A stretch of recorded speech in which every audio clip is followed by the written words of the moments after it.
Alright guys, let's talk bungees.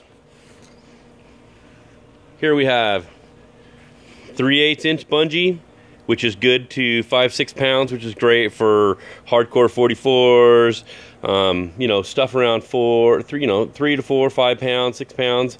You know, would basically be your mini drac or whatnot. Any of your flying wings that are around that weight are great. Then we got the 1/2 inch. You can see we've made a bunch of really kick-ass custom ends for this stuff. You got the 1/2 inch. That's good, 10-12 pounds. You know, we're setting the systems up with about 20 foot of the super high-end black rubber bungee, which is really good in the sun. It's really good in the weather. Natural latex bungee is awesome for about a week, and then it cracks and falls apart. So this stuff you should have for years. And then we call that a monster. It's a 5/8 bungee, absolutely huge. I mean, you can look at it in comparison. Sorry, my thumb, I hurt it. But it's as big as your thumb. It's 5/8. This is a little bit smaller in comparison, but works great for dracs. Anything 10-12 pounds, and you can use it from 10 pounds all the way down to 1 or 2 pounds. It's a little bit overkill for the larger planes because it just has so much freaking power. So the model itself, you're going to want to pull the model out to about 4 times the weight of the model. So if you're at 3 pounds, you're going to want to be at, you know, 12 pounds, maybe 11 pounds of weight to pull it. Yesterday, I think we were launching Davis's mini here, and it's like just right under 4 pounds, and we were launching it at just over 12 pounds yesterday, and man, it was launching super sweet. But to get back to the bungees, the 5/8, we were using that to launch the big ass tuna aircraft, which are like 23 or 24 pounds flying weight. We've done that over the years, but you can see how good shape that bungee is in. It's not cracked. We've used it for years out here to launch huge planes. Then we use the smaller bungee for like the big drac and stuff like that. But if you want a good, absolutely awesome all-around bungee, the 1/2 inch is good. It's going to be a little more pricey, but if you really require to have that much power, it's a good setup at the 1/2 inch. The 3/8, I tell you what, the 3/8 is not a slouch. It'll do you know, up to, as far as pounds of pull, I pulled until it hit its max stretch is like 25-26 pounds is where it feels good, but it finally hits that dead end area. It's just you know, a decent bungee. If you're not going huge planes and you don't have a big drac, I suggest getting the smaller one because it's just a little less cumbersome, and it's not going to be as expensive. We've made multiple hooks over the years. Now we're making even more out of 3D printers. So the main goal is on these types of Ripstart systems, you want to put your, you're going to want to put your hook 3 or 4 inches in front of the center of gravity. So basically, this is another hook that we make. It's the universal hook, and you basically have like a 1-inch ring on the end of the string. So you end up having a ring that's a little bit bigger than that, hooked under the aircraft onto this hook. So you got a ring hooked onto that hook.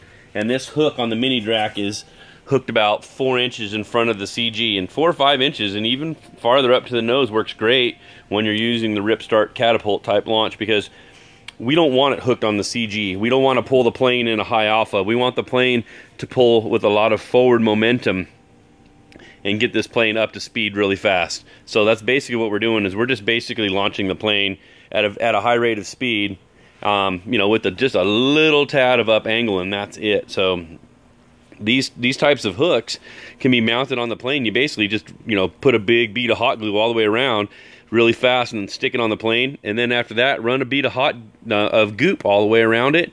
Some bitch is on there. As long as you have a good laminating job, you can stick these right down on the plane and not have an issue at all. We are putting a couple holes in the back. If you find that you want to put a screw in the very back end, go for it, because all you have to do is add a piece of hardwood or add a hard piece of plastic down in the foam and goop that in, and then you can screw your mount to it too, and then still do your glue and your goop around the edges. But I will also be supplying a pull gauge. It's a pound gauge. Basically you can hook it to your system and pull it out and measure out where you want to put your table, because the latch on the table underneath for the pull system is basically, this would be your pull system. When you pull this, this latch here releases the hook. So basically under the table, you got a string that goes under the table, kind of goes under and around the lower table. This is just one of the generic Home Depot tables that's a fold out. It's a bifold, you can see in the middle. It's got a fold in it. So what we usually do is I'll take that hook and I'll hook that to my belt loop on my pants. And I'll hold my radio, which is absolutely awesome to have the radio tray, because the radio with one flip of the Velcro, the whole radio comes off the tray and keeps the kickstand and everything on the radio. So what's really nice is you can hold this radio and you use this radio as if there's no tray hooked to it. But now, if you want to have hands free and you're working on your plane, you're getting stuff set up, you can have that around your neck. So I never was a radio tray guy until we started developing these radio trays. And since they're almost like having hands free and not even really having a radio tray, I mean, we use them, everybody around me uses them, everybody that's used them can't get away from them. A lot better than having the radio hooked on a strap right in the middle, and every time your radio rolls, it hits the throttle, causes dangerous issues. The radio tray holds the radio nicely balanced right on your belly, and it also makes a good home for your radio when you're not using it. So the trick with this launch, you're basically going to pull it right off the table. Like I said, to launch it, all you do is hook this on you, or you can just pull it lightly with your hand. It doesn't hardly need any force. If you're pulling it so hard that you're breaking stuff, or you're breaking strings, or you're breaking rings, you're pulling too hard, because the actual latch doesn't need a lot of pull. So basically, the system consists of paracord. So we're going to run paracord to the table. The actual latch hooks to the table with carabiner off the table. Not rocket science, just simple. Keeping it simple. Latch opens up the string. The latch is good for over 150, 200 pounds, so you're not going to have any problem with the latch having an issue. So we have the main paracord come out and hook to the table. As the paracord comes out and hooks to the table, to keep the pull angle nice and also pull the airplane, we have another ring. I'm not going to place these rings, I'm just going to supply the rings, because I don't know what kind of tables you're using, I don't know what kind of plane you're using, and you can have the string and you can, basically place them like this. So about 3 foot from the table, I have a ring placed that has the other ring that goes over and hooks to the latch. And then I got 30 foot of string, or 30 foot of paracord, and I'm probably going to shorten it up a little bit. Sometimes I do 20. On here we did 30, works great, it's just a lot of cord. And you really don't need it for a Ripstart system. So. And then we got the 3/8 bungee. You got about 20 foot of 3/8 bungee, and it ends up stretching out substantially. I mean, gosh, you're probably stretching it 2.5 to 3 times the length of itself, at least 100% of itself. Home Depot, just get a concrete stake. Out back, we have one of these in the ground out in the field out there, and the concrete stake itself just always stays out there. And whenever we want to go bungee, we just go hook to it. So if you have a flying field or anything like that, you get one of these steel forged concrete stakes and stick it in the ground, and then your bungee system will have a hook on the end large enough to accept the carabiner, and the carabiner can clip to that specifically. So we've done a lot of testing on the ends that go into these rubber tubes, and that is a very, very important design, because you don't want the rubber tube releasing.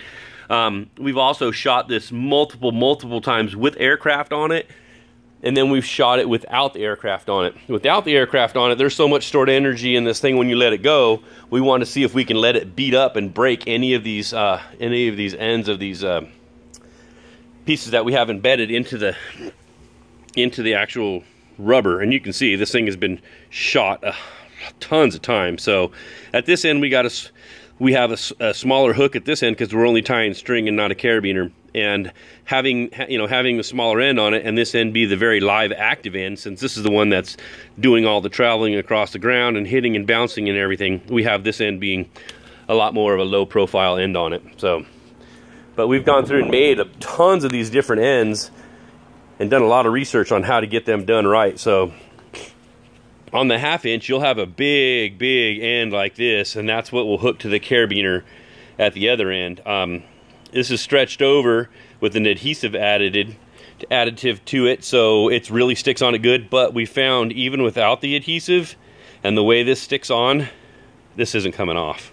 We just threw the adhesive on there just as another secondary type holder, but you can stick that rubber tube on there and make almost like a Chinese finger effect. It does not come off. So that's the basic system of what we're doing here. We're going to go through and do some launch videos next week, but what I want to do is supply the latch, which is the nice release latch, a few carabiners for it to be able to hook it to a table, and the actual weight gauge so you can pull it. We've been pulling, like I said, we've been pulling this plane at 12 to 13 pounds, and it works really well.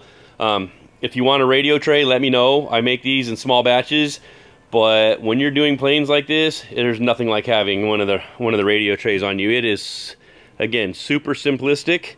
It's just a matter of holding the radio right at the right angle. When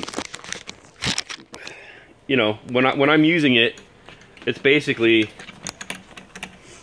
we're launching. I'm hands-free, so I can do whatever I need to do with the radio system on it, and the radio system is out of the way. If you need to hold your radio up, do anything, because I use this a lot of times when I'm hand launching, because when I hand launch, a lot of times I'll take my right hand, which now I have on the phone, but I'll hold my radio kind of like this out of the way, and then I'll use my right hand to go ahead and launch the aircraft. This works really good. We got a really nice suede padded strap on it, so it doesn't bother you, and it's just very comfortable. You can fly for hours, and then when you don't want to use it, you just pull it off. And then if you want to take it off the radio tray itself, all you do is undo one strap on it here, undo that one strap, and the whole thing comes right off. So I don't know, it's a must. Sometimes if I go fly just with the standard radio in my hand now without the radio tray, I feel naked. I feel like I have to go grab the radio tray to go fly. So Home Depot, the table, 39 bucks. Good bifold table. They make a couple other different kinds. It's just a matter of finding a way to hook this latch to the table, and I did it simply. I actually leave the carabiner on the table with the latch, and I just unhook this one and take this one with me. So I'll go ahead and unhook this, and I'll leave that on the table, fold the table up, and then when I use the table for launching, I just come back and I end up hooking this guy onto the release latch. No brainer. So we're going to keep it simple as possible. It's an awesome system. I'll go ahead and get some pricing up for you guys. I'm going to get a link built on the website. If you guys are interested in it directly, email me and we'll get you going. Thanks for watching, brothers.